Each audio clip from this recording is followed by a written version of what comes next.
pelo chat. Pedimos que todos deixem os microfones desligados, porque assim não há interrupção de som. E espero que todos vocês tenham, todos e todas tenham um excelente curso. Sejam todos e todas muito bem-vindos. Uma coisa importante, não se esqueçam de preencher o formulário. Eu deixei o link para o formulário. O formulário registra o horário em que vocês preenchem, então preencham os links, preencham o formulário de participação para que você possa ter o seu certificado. Recomendo que preencha com o nome completo, para que o certificado saia com o seu nome completo. E eu vou colocando de tempos em tempos o formulário para aqueles que forem entrando não ficarem sem o registro de sua presença. Muito obrigado a todos e todas. Retorno a palavra para a doutora Andréia. Eu estarei aqui fazendo a apresentação dos slides e atendendo as perguntas e questões de todos vocês. Bom curso, doutora Andréia. Obrigada, professor Brian. Obrigada pela apresentação. Como o professor Brian salientou, meus estudos são voltados para a história da infância e da sexualidade no Brasil, pesquisas que eu venho desenvolvendo desde o meu mestrado e meu doutorado, e que mantenho com um projeto de pesquisa na UFES. Bom, então eu gostaria, portanto, de iniciar nossas reflexões e pedir ao professor Brian que fosse passando os slides enquanto eu levanto a discussão. Muito obrigada, professor Brian. Então, o nosso minicurso é intitulado exatamente Reflexões Teóricas e Metodológicas sobre os Estudos de Gênero e Sexualidade e Aspectos Geracionais. O intuito, portanto, é levantar algumas reflexões sobre determinadas categorias e a influência dessas categorias nos estudos de sexualidade, de infância e de gênero. Esse curso, portanto, é ministrado por mim, professor André da Rocha Rodrigues Pereira Barbosa e professor Brian Kibuka. Pode passar, professor, agradeço. Portanto, eu dividi esse minicurso em alguns pontos principais. Um deles é a discussão sobre a categoria gênero e os movimentos feministas. Qual a relação entre os estudos de gênero e os movimentos feministas? Posteriormente, vou refletir sobre os estudos sobre sexualidade e suas microteorias. No terceiro tópico, vamos discutir, portanto, os estudos de gênero e sua relação com os aspectos geracionais, buscando relacioná-los com uma análise documental sobre a antiguidade e Brasil, no meu caso especificamente sobre Brasil. Bom, acho que a primeira coisa, a primeira reflexão que devemos levantar é exatamente a utilização da categoria analítica gênero, que esteve intrinsecamente ligada ao movimento feminista. Então, essa, na verdade, é a minha primeira reflexão. A não dissociação entre o uso da categoria gênero e o movimento feminista. O diálogo entre o próprio movimento feminista e as estudiosas da academia. A primeira coisa, portanto, que temos que levar em consideração é que o movimento feminista ele teve como demanda, na primeira fase, os direitos políticos e sociais das mulheres e tiveram seu auge na luta sufragista. Então, não podemos esquecer a importância do movimento feminista na luta contra a opressão feminina. O movimento feminista, assim como os demais movimentos sociais, eles são historicamente condicionados pelas transformações em sociedade.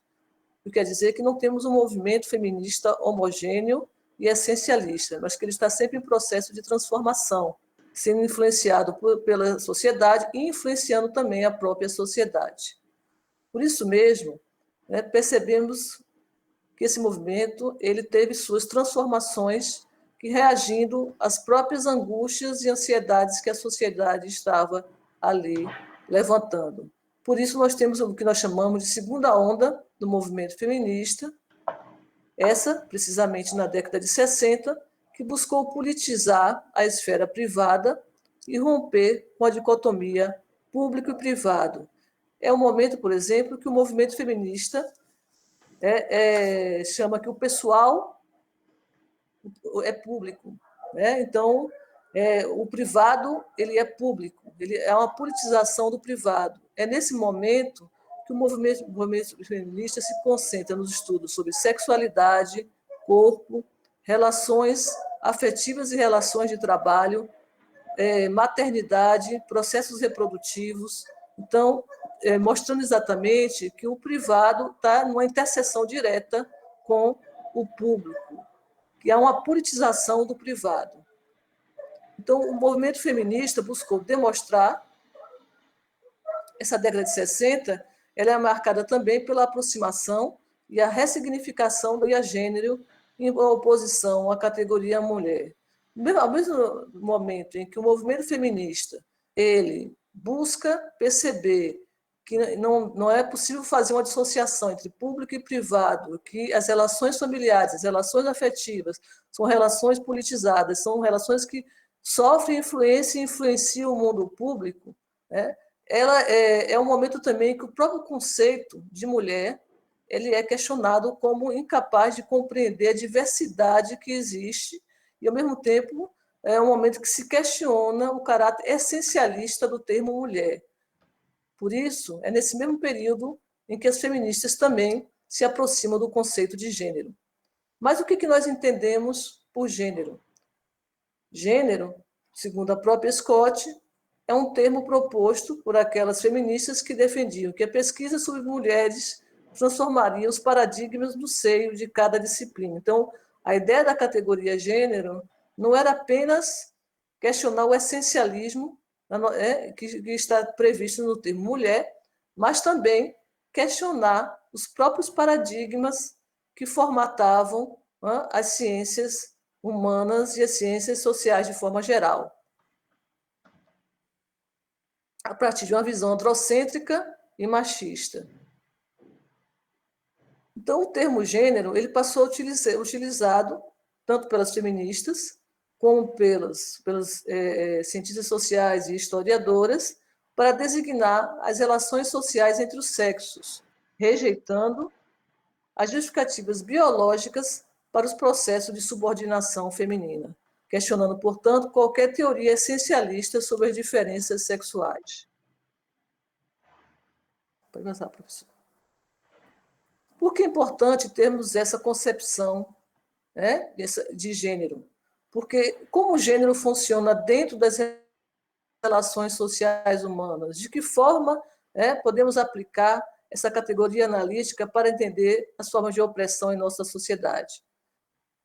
Bom, são essas perguntas que vão motivar tanto o movimento feminista como os estudos acadêmicos a inserirem a reflexão de gênero em suas análises sobre os processos de subordinação, questionar o essencialismo, questionar a naturalização das diferenças entre homens e mulheres.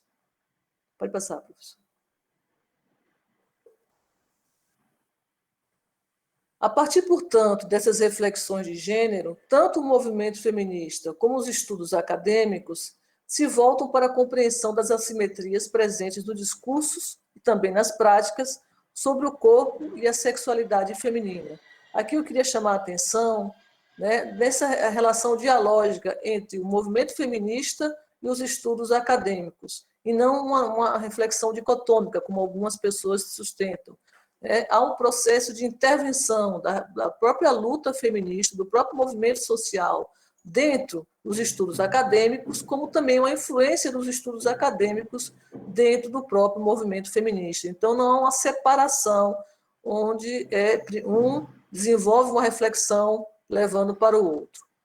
Então, levando em consideração, portanto, que os estudos de gênero são fundamentais para compreender os estudos sobre sexualidade, é necessário também que nós tenhamos a definição do que entendemos por sexualidade. Para isso, recorremos, portanto, ao filósofo Michel Foucault, que argumenta que o termo sexualidade surgiu nas sociedades ocidentais no início do século XIX, marcando a instalação de um conjunto de normas que se apoiavam em instituições religiosas, médicas, jurídicas, pedagógicas e também familiares, com o objetivo de prescrever condutas, deveres e prazeres em relação ao sexo e ao controle do corpo. Portanto, a sexualidade não são apenas as práticas sexuais, mas todos os mecanismos que são utilizados para o controle do corpo e do prazer dos indivíduos. Outra coisa que temos que levar em consideração é que os estudos sobre sexualidade, eles normalmente versam sobre esse binômio entre cultura e natureza. Cultura desde uma perspectiva essencialista, natureza numa perspectiva essencialista e cultura enquanto uma produção do ser humano. Pode passar. Existindo, portanto, uma divisão dentro desse estudo sobre sexualidade que houvesse entre a perspectiva essencialista, ou seja, que a sexualidade ela é inerente ao ser humano, e, portanto, não muda, e as teorias construtivistas, que partem de uma perspectiva culturalista.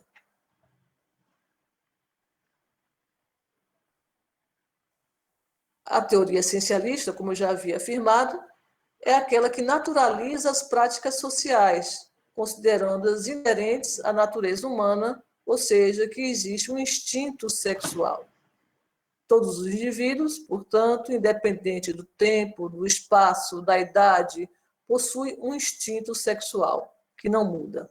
Essa teoria essencialista também parte do pressuposto de que existe uma natureza feminina em oposição à masculina. Então, existe uma forma de se posicionar em relação ao sexo que não muda, que é feminina, e uma outra forma de se posicionar em relação ao sexo, que é masculina e que também não mudaria. Já a teoria construtivista, ela se divide em duas correntes. Uma delas acredita que a sexualidade é universal e biologicamente determinada. O que quer dizer com isso? Que todos possuem o desejo de manter relações sexuais, que todos possuem a prática sexual. Então, ela é universal. O desejo de reprodução seria universal, Porém, apesar de ser universal, ela mudaria de acordo com a sociedade e de acordo com o tempo. Portanto, teria influência sociocultural. Já a segunda teoria, e é nesta que meus trabalhos se inserem, defende que o sexo, o erótico e as sensações do corpo, tudo que envolve a sexualidade, são efeitos de produções culturais, não são inatas, elas mudam, portanto, a depender da cultura que uma sociedade possui e também das temporalidades diferenciadas. É, portanto, a partir dessa premissa que eu estabeleço meus estudos. Bom, após finalizar essas ideias gerais, sobre a questão teórica, eu gostaria de fazer um pequeno passeio pelo Brasil através dos estudos de gênero. Um pequeno passeio, um breve passeio, porque nele eu usarei alguns exemplos de documentação que nos permitirão perceber essas reflexões que aqui eu levantei. Bom, uma delas é baseada exatamente numa história de HQ, ou seja, de história em quadrinho, desenvolvida pelo autor Carlos Zéfiro, que são historinhas intituladas como histórias pornográficas.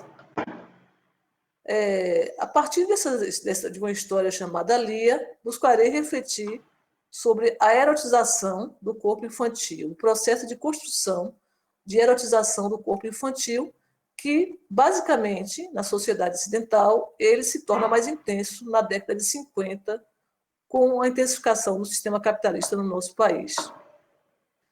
Bom, a primeira coisa que a gente, portanto, precisa entender é que essas relações assimétricas de poder, que definem e que hierarquizam as relações entre homens e mulheres,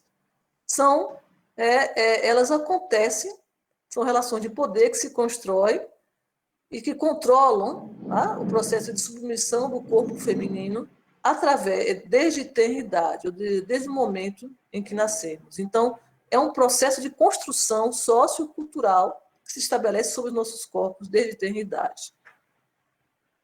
A década de 50 é uma década marcante nesse processo de construção de desejo sexual por crianças, que vai tornar-se muito comum nos meios de comunicação e de entretenimento.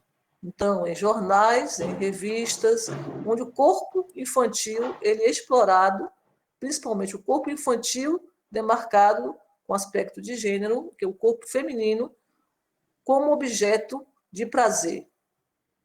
Aquele que é feito, portanto, como uma mulher para dar prazer ao homem, sendo expresso, como a gente pode perceber, em historinhas como Lia.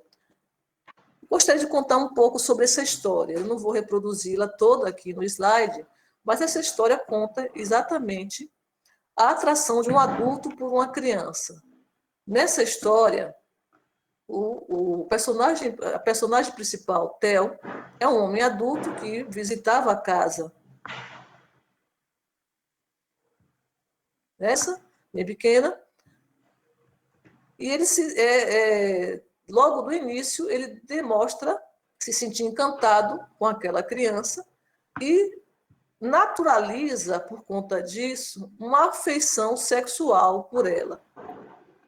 Nessa história, a mãe da criança, ela não aparece na história, é citada poucas vezes, como se o objetivo da história fosse exatamente retirar a criança da estrutura familiar e colocá-la apenas enquanto um objeto sexual. Pode passar, professor. Pode passar.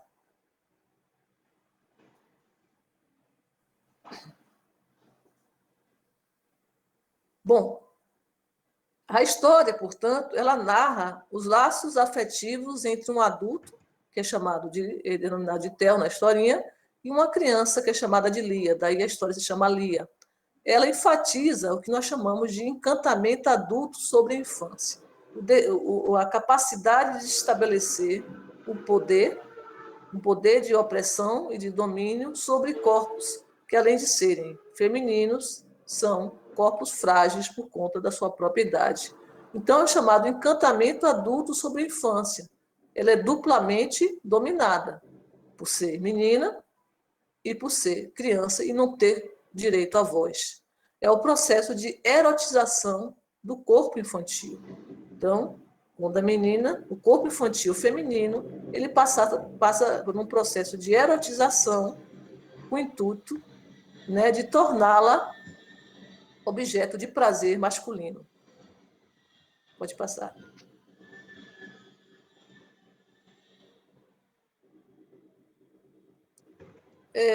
Carlos Zéfiro, ele elabora vários quadros que sempre descrevem o contato, que eu não quis trazer basicamente para esse curso, porque senão tomaria muito tempo, mas vários quadros na sua historinha que descrevem o contato entre Theo e Lia, com pequenos contatos sexuais, ela na adolescência, né? Então, gradativamente, ele vai, né, se aproximando da personagem, né, da infância, adolescência, a fase adulta, sempre na posição daquele que conhece, daquele que domina e daquele que dá o prazer sem nenhum tipo de repulsa da criança que mais tarde vai se tornar uma adolescente.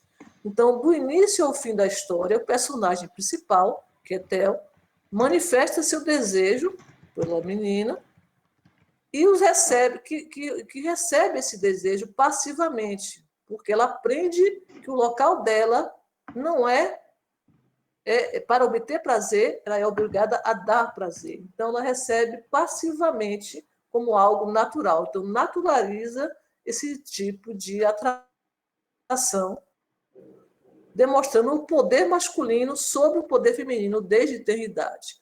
Aqui tem uma figura onde exatamente eu demonstro para vocês um exemplo no qual ele, logo quando ela é criança, ele diz: alguns dias depois fui à casa de Lia, ao brincar com ela verifiquei que estava sem as calcinhas. Nunca fui tarado, mas senti vontade de beijar aqueles pequeninos e gordos lábios. Então, é um momento que ele já está naturalizando, ele diz, não é uma tara, é natural eu sentir-me atraído por ela.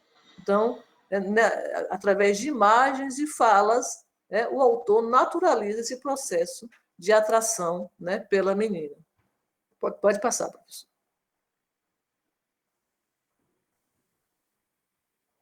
Bom, o que eu percebo o tempo todo, portanto, nessa história? A passividade da personagem, né, que é Lia, que é, dentro desse processo, como perfeitamente compreensível dentro do universo simbólico de dominação masculina, no qual nós, mulheres, somos preparadas desde criança a aprender a se submeter às vontades e caprichos do homem. Então, na história, o que fica na história é que a mulher ela tem que aprender desde pequena a submeter às vontades e caprichos do homem. Só assim ela será feliz. Pode passar.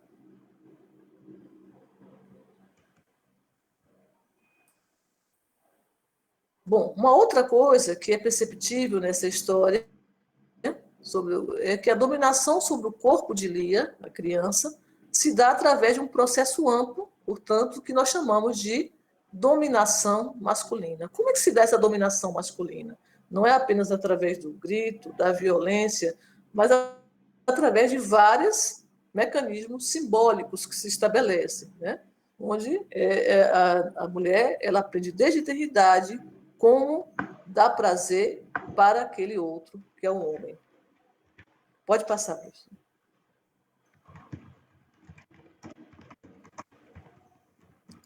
Portanto, a dominação masculina, segundo o próprio Bourdieu, né, o que seria a dominação masculina? Mediante um mercado de bens simbólicos, se inscreve no corpo dos dominados, sob a forma de esquemas de percepção e de disposições, ensinando o dominado a admirar, respeitar, amar. Então, vários símbolos que são manipulados para inspirar, né, autoridade e poder do dominador sobre o dominado.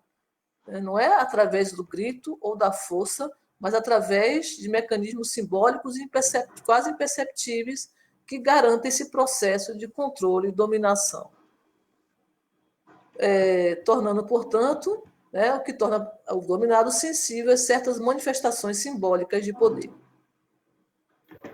Pode passar.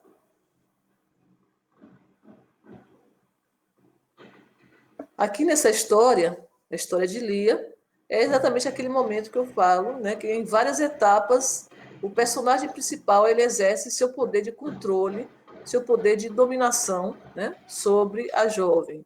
Aqui ela já está na adolescência e ele mais uma vez naturaliza, ele vai visitá-la e encontra ela saindo do banheiro e ela age naturalmente, né, em relação a esse encontro, como se não tivesse nenhum asco, nenhum tipo de hostilidade, o que aconteceu na infância, né, fazendo com que ela pedisse uma toalha para ele e ela pudesse andar sem nenhum tipo de vestes e se sentir incomodada com esse processo. Então, mais uma vez, né, indicando a naturalização, né, do desejo do adulto por uma criança. Nesse caso, mostrando que são diversas fases. É um prazer que foi sendo construído ao longo das diversas fases da vida de Lia. Pode passar, professor.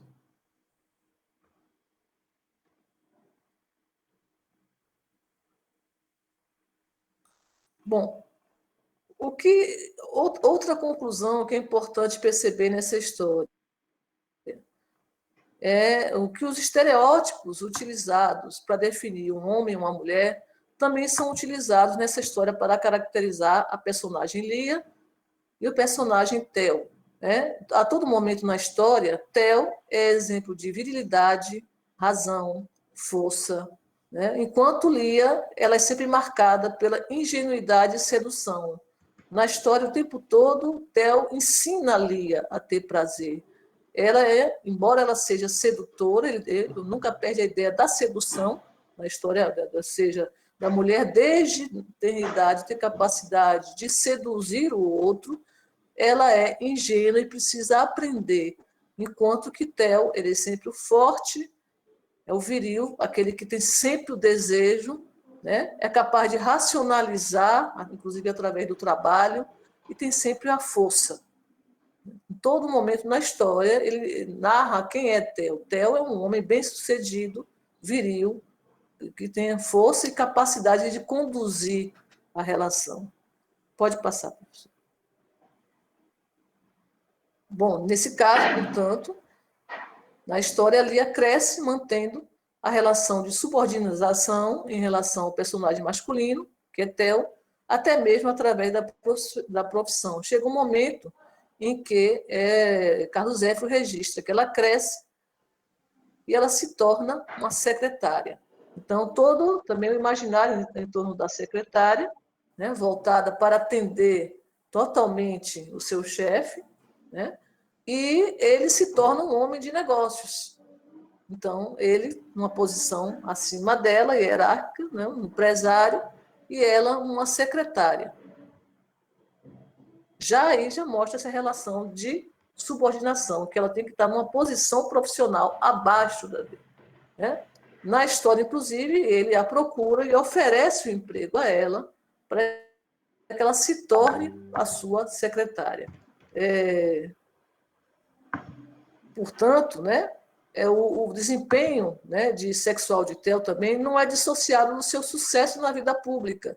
Então, ele tem sucesso na vida sexual, na sua vida privada, porque ele também é um vencedor na sua vida pública, é um homem de sucesso na sua vida pública. Ele se afasta, né, na história da criança, mas sempre nunca perdeu o desejo por ela, a procura na adolescência, não consuma a relação sexual com Lia, mas sempre mantendo a chama, o desejo, tanto da parte dele como da parte dela na história. E na fase adulta ele volta dizendo: agora eu posso ter você, porque eu estou numa posição ainda mais de domínio, que eu sou seu chefe. Então, essa relação de dominação ela se consolida através da questão econômica. Aqui é justamente uma parte da história no qual ele retorna e diz para ela: lógico que dei emprego a Lia, não tocamos no passado, porém a presença dela me perturbava, principalmente seus seios compridos. Ele fala: Lia, ganhei 2 entradas para o teatro, quer ir comigo logo mais? E ela então responde: creio que posso ir, no entanto terei que falar com mamãe.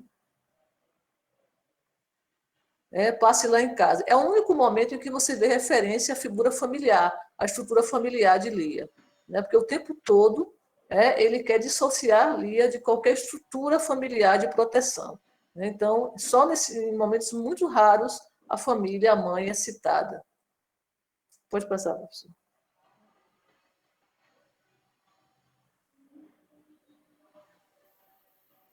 Bom, então, o que nós podemos perceber? Que Theo conduz todos os atos até alcançar o seu objetivo. Qual era o objetivo? Desvirginar e manter relações sexuais com a menina Lia. E durante toda a história que percebemos que ela aceita na história e agradece o prazer que o personagem Theo lhe proporciona. Então, ela só consegue se tornar uma mulher plena através do personagem masculino que a ensina desde criança como ser feliz e como ter prazer. Pode passar.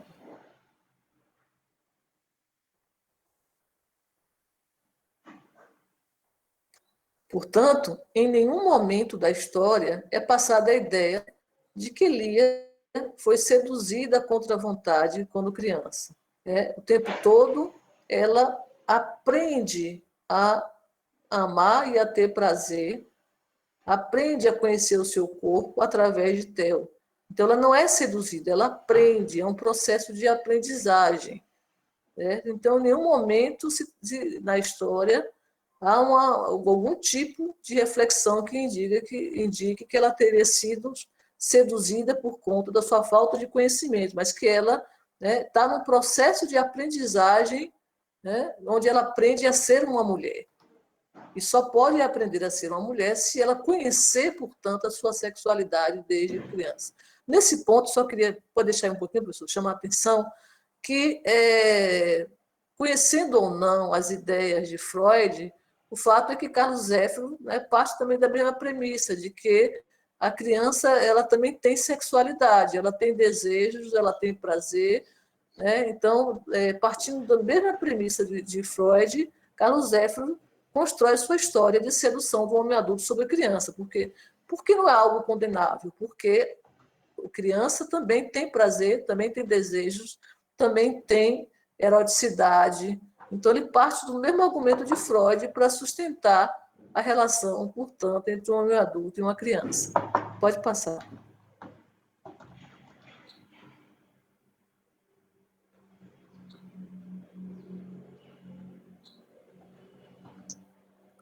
Bom, portanto, na história, todos os atos do personagem masculino, Theo, quando praticados na infância de Lia, sempre foram consentidos. Então, em nenhum momento na história, se vocês forem ler, há uma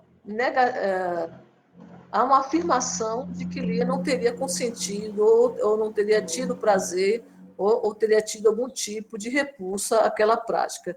Do início ao fim da história, é sempre Lia consentindo. É algo que não é, portanto, ilegítimo, ilegal ou amoral, porque a criança tem prazer, tem desejo, tem eroticidade e ela consente nos atos. Né? Ela tem, portanto, o direito de consentir aquela relação. A história ela busca fazer essa questão. Então, que eu chamo de erotização do corpo infantil, o encantamento do homem adulto pela criança.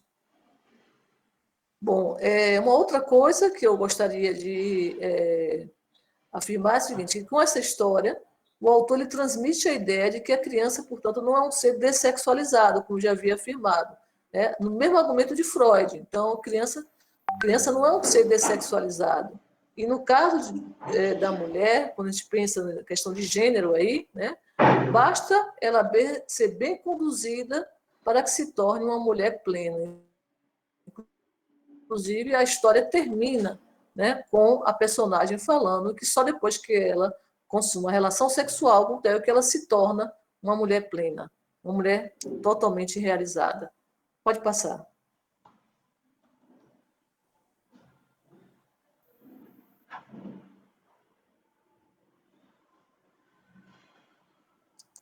Bom, eu acho assim, que uma outra coisa que é importante enfatizar, né, nessa historinha que eu trouxe para vocês é uma pequena amostragem, na verdade, de como talvez pensar essas questões de gênero, né, através de uma documentação, levando em consideração a questão geracional. É que outro aspecto é que as histórias em quadrinhos de Zéfiro, todas, não apenas essa que envolve uma criança, né, enquadravam sempre a vida sexual dos seus personagens dentro de dois parâmetros, que é o parâmetro da monogamia e da heterossexualidade. Sempre, portanto, dentro do sistema de dominação masculina, porque o sistema de dominação masculina ele recorre, né, a esses dois parâmetros. Há uma família monogâmica, mas aí é a monogamia feminina, pensando na monogamia feminina, não masculina, e na heterossexualidade compulsória, né? A obrigatória. Então, são esses dois parâmetros que sustentam o pilar da dominação masculina. E se você for olhar as histórias em quadrinhos de Carlos Zéfiro, por que eu estou citando as histórias em quadrinhos de Carlos Zéfiro? Porque eram, na verdade, histórias de caráter, chamado caráter pornográfico, que supostamente estaria rompendo com aquela estrutura dominante na sociedade, né, com aquela moral dominante, mas que, na verdade, não rompia com a moral dominante, porque ela estava ali manipulando, né, parâmetros muito comuns dentro, né, da moral dominante da época, que era centrado na família monogâmica e na heterossexualidade, nas relações, portanto, fundamentadas na heterossexualidade. Então, em nenhum momento nas histórias de Carlos Zéfiro você vê personagens, né, homossexuais, ou você vê, né, essa discussão de rompimento de uma monogamia feminina. Pode passar.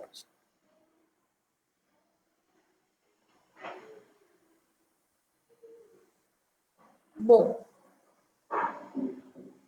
para, na verdade, assim, finalizar, né, eu gostaria também de citar uma outra obra, e aí já agora na literatura, Primeiro, portanto, eu trabalhei com a história em quadrinho, né? E agora com a literatura, para pensarmos a questão do encantamento de adultos por crianças, né? Através do livro Lolita, de Vladimir Nabokov, né?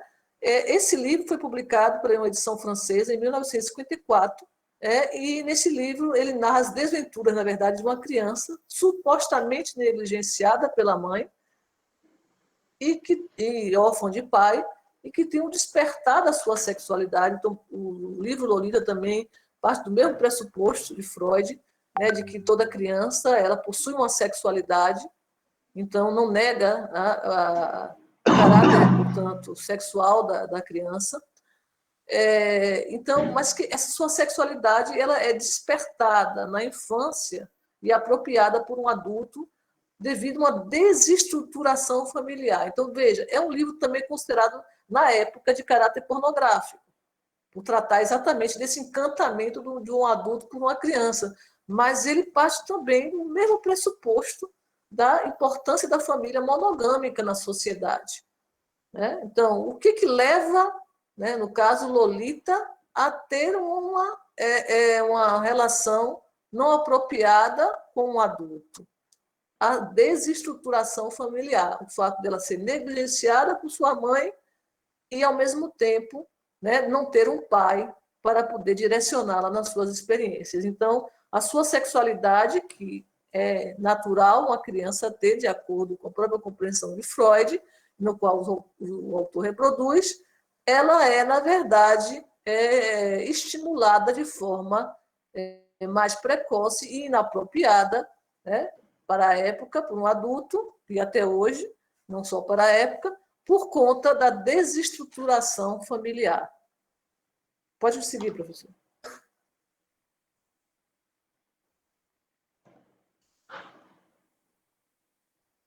Então, o que fica claro no livro, né, de Vladimir Nabokov? A questão de gênero também ele é nítida. Assim como eu vi na História em Quadrinhos, né, de Carlos Zeffirelli, que tem sempre a personagem principal, uma personagem feminina, que é aquela que dá prazer ao homem, e o homem está sempre na posição daquele que tem a força, a virilidade, o domínio, o controle, a razão. Assim, ou seja, não rompendo, né, com toda a estrutura da dominação masculina, de hierarquização entre os gêneros, no qual a mulher é sempre, a ideia de feminina é sempre vista a partir de uma perspectiva de inferioridade, né, de irracionalidade, de fragilidade. Assim também no livro de Lolita, né? Há uma atração, né, do personagem adulto, era sempre uma criança do sexo feminino e rotulada pelo autor de ninfeta. Então, veja, por que eu estou chamando a atenção? Porque no livro ele também cita a atração de um adulto por um menino. Mas, nesse caso, é de uma forma estereotipada, onde é tido como uma relação de homossexualidade. Né? Não é, portanto, algo que se torna central, né? E o menino não é o menino que desperta. No caso, quando é um menino, né, no livro, não foi o menino que despertou o desejo do adulto, mas é o adulto que é um pervertido. É o adulto que é o homossexual e que é o pervertido. No caso de Lolita, né, no livro, Lolita é passada como uma menina com a sexualidade de fêmea fatal. Então, uma sexualidade exacerbada, né, exagerada, precoce e exagerada. Né? Então, essa não é qualquer criança, não é qualquer menina. A ninfeta, no livro de Lolita, é aquela que não é só definida pela idade. Então, ela não é só ninfeta porque ela é nova, mas porque ela tem uma natureza sedutora.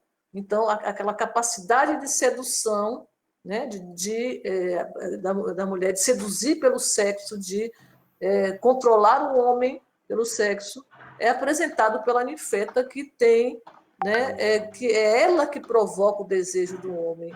Então, se o homem recorre a ela, é porque ela é que provoca, é ela que gera o processo, portanto, de desejo masculino.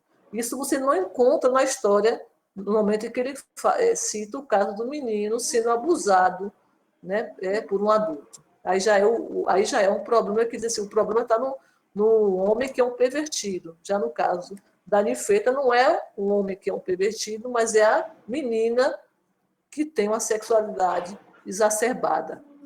Então, a literatura ela também recorria às características do comportamento feminino para justificar as investidas sexuais de um homem adulto sobre crianças, especificamente menina. Gostaria de chamar a atenção. Como eu disse, quando faz referência a menino, né, o homem é o pervertido, mas quando é uma menina, aí no caso, ela é o comportamento da menina, né, com sexualidade exacerbada, que justifica a investida sexual do homem sobre ela. Um dos avanços também nos estudos de desmídias na...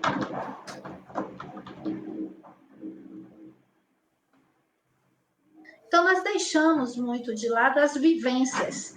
É como se nós tivéssemos ali gostaria, um né, de fazer pronto para que ele pudesse passar em alguma coisa, mas ele não vive o não podemos pensar, portanto, essas construções, né, socioculturais das assimetrias de gênero apenas, né, a partir da categoria de gênero, mas levarmos em considerações outras categorias de análise, como classe, raça e geração.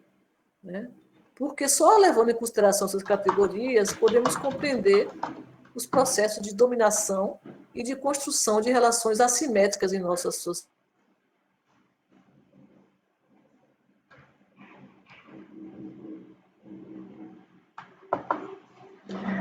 Eu creio que nós perdemos o áudio de doutora Andréia. Isso acontece, mas a gente continua enquanto ela tenta retornar. Como ela estava dizendo, a categoria de gênero, juntamente com classe, raça e geração, permitem... Só uma coisa,